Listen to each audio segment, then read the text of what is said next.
E aí galera, beleza? É o professor Alcides e nossa última aula do ano, né? É isso aí. Bom, o ano passou rápido e nossa última aula de hoje é sobre ecossistemas de forma geral.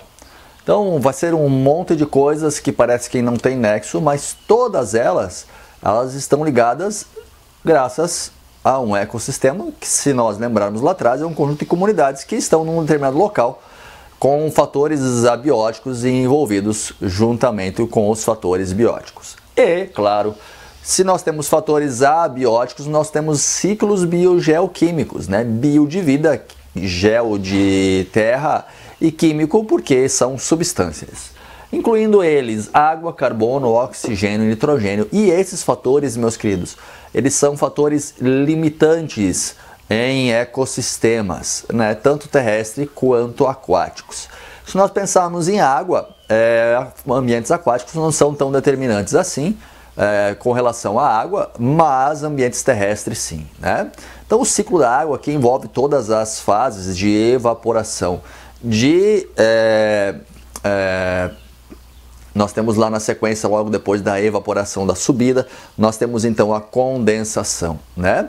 Nós temos o transporte, nós temos a precipitação, nós temos então a infiltração. Enfim, esse ciclo da água que faz com que nós tenhamos então a água em grande parte dos nossos ecossistemas. Carbono, galera, que se fala muito hoje em dia, né? Nós falamos aí em outros momentos sobre aquecimento global, o CO2, né, o metano, e claro, o carbono está envolvido nisso também. Por isso nós falamos tanto em sequestro de carbono para retirar esse carbono da atmosfera e manter as temperaturas mais baixas. Claro que quanto mais sol nós temos, mais carbono é fixado. Então, de certa forma, o carbono está relacionado então à alta biodiversidade no ecossistema. A oxigênio, claro, também. Principalmente em ambiente aquático limitante, né, pessoal? Porque quanto mais oxigênio nós temos em ambiente aquático, mais vida nós provavelmente teremos também. E o nitrogênio, que é fixado pelas bactérias fixadoras e, claro, super importante para a constituição dos tecidos dos seres vivos, né? Então tá aí água, carbono, oxigênio e nitrogênio. E todos os nossos biomas, sejam eles os mundiais ou os brasileiros, eles então são regulados por esses elementos químicos que ciclam, né? Que tem o seu ciclo. Os biomas mundiais, nós temos aí entre eles o mais polar de todos, a taiga, com pouquíssima biodiversidade de flora, né? E fauna também, mais um bioma importantíssimo. A tundra, que já é uma certa floresta estruturada, que ainda tem grande quantidade de frio durante o ano. As florestas temperadas, aqui sim, nós temos já 4 estações ao longo do ano. Nós temos primavera, nós temos o verão, nós temos o outono e o inverno bem definidos, né? Um dos poucos biomas que tem aí as 4 estações bem definidas. Nós temos as florestas tropicais, floresta tropical, que no caso riquíssima em carbono, né? E grande quantidade de água também e altíssima biodiversidade, porque nós temos grande quantidade de luz solar nessas regiões que são geralmente equatoriais, né? As savanas, que também são importantes, porque mantêm a megafauna, tanto as brasileiras quanto as africanas ou de qualquer outro continente, elas mantêm uma acentuada a biodiversidade. E claro, tem ali 2 estações basicamente bem definidas, uma chuvosa e uma seca ao longo do ano. E os desertos, que nós muitas vezes não damos importância, mas são biomas mundiais que mantêm ali relictos de fauna que ao longo da história acabam reconstituindo a fauna de uma determinada região, como é o exemplo da nossa, né? Nós já fomos deserto aqui na nossa região, já tivemos um deserto. Se vocês olharem aí os trabalhos de geologia da nossa região, verão que nós temos camadas de deposição onde nós temos formações que eram desérticas, né? Que não tem aí um tempo muito longo, distante da nossa época, mais ou menos aí uns 14 mil anos atrás. E claro, hoje nós temos a fauna que nós temos graças às espécies que existiam nessa região, na área desértica, e que depois foram então ocupando as áreas de floresta. Ainda temos alguns relictos que nós podemos citar, né? Nós temos aí alguns cactos que ocorrem aqui na nossa região, que estão em floresta, mas que originalmente eram de ambiente desértico. Nós temos o lagarto teiu, entre outros tantos animais que eram extremamente adaptados a essa condição desértica que hoje ocupam a floresta atlântica. Um dos biomas brasileiros, né? Mata Atlântica está aqui, que originalmente ocupa a costa brasileira, mas que na nossa região consegue entrar para o continente, então ocupando até próximo à área do Rio Paraná, há um pouco mais adentro, Paraguai e Argentina dentro, graças à quantidade de chuva que vem aqui, né, da região amazônica, super importante em virtude da quantidade de água que evapora e que acaba migrando para a nossa região. Aqui, claro, grande quantidade de água na floresta amazônica, porque nós temos grande quantidade de carbono lá fixado em vegetais, que fazem essa água evaporar e subir para a atmosfera, e então essa água acaba vindo para cá através dos rios voadores, permitindo que a Mata Atlântica esteja aqui na nossa região. Cerrado, que é um tipo de savana que nós temos, né? É super importante também, onde nós temos os principais rios brasileiros surgindo, como por exemplo o Rio Paraná, que nasce no Cerrado. Então, um bioma hoje que está sendo principalmente alterado na região ali norte do país, né, grandes fronteiras agrícolas, e claro, alguns biomas menores um pouco, mas também importantes.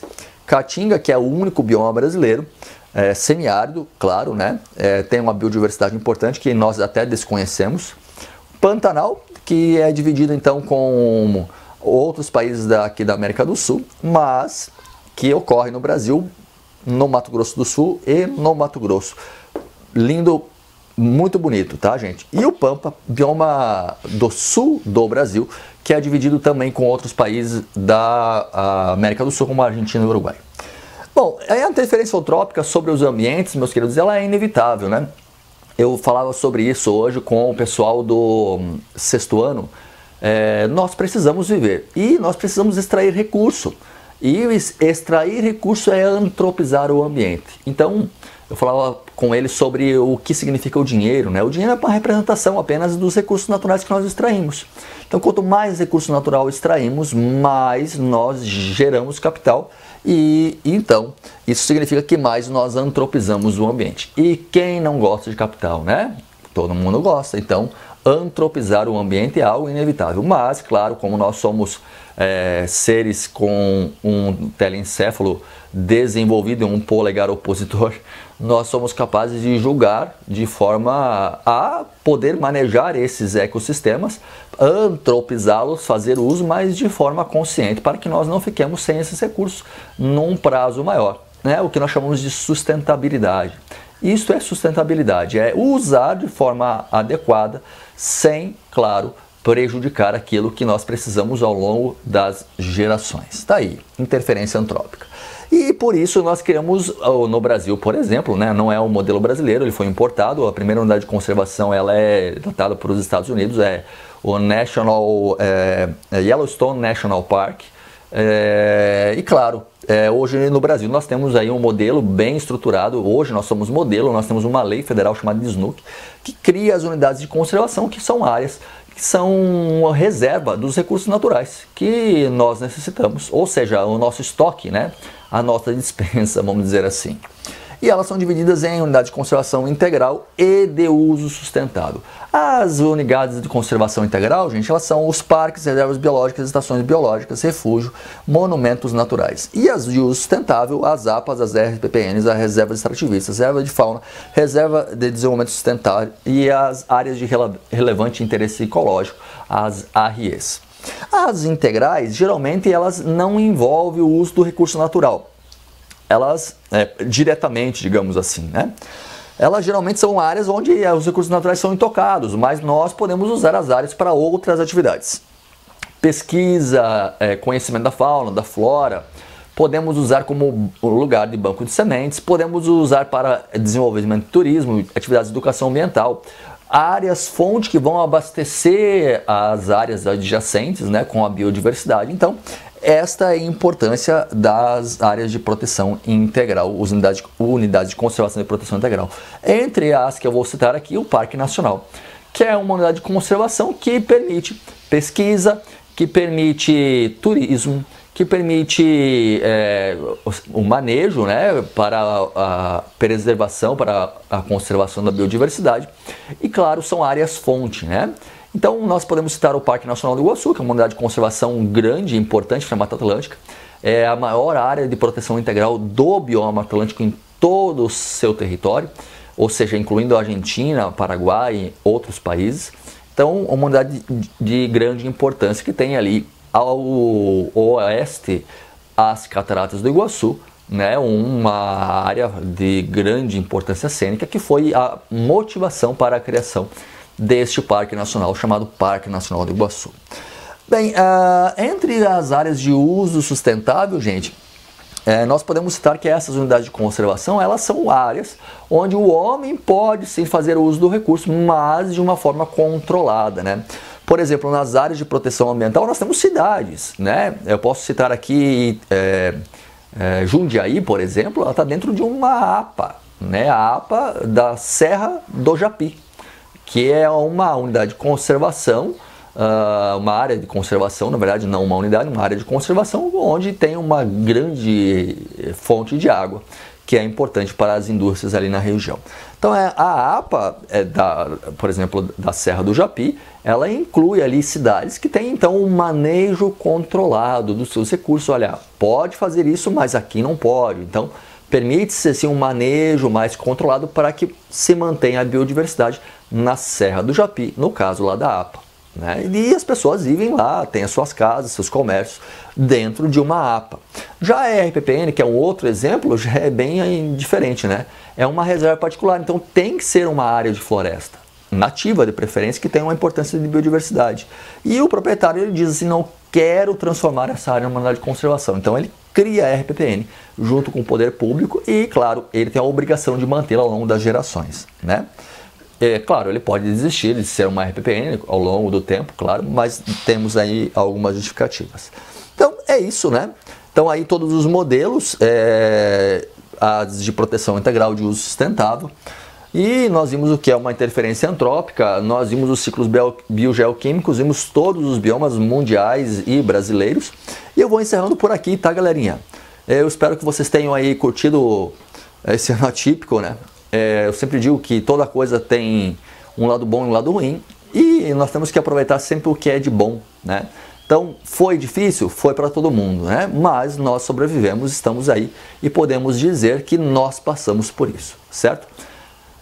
Fica um grande abraço do professor, logo logo estou aí para o bate-papo com vocês e aí nos despedimos nesse ano de 2020. Falou? Tchau, tchau, gente. Um abraço.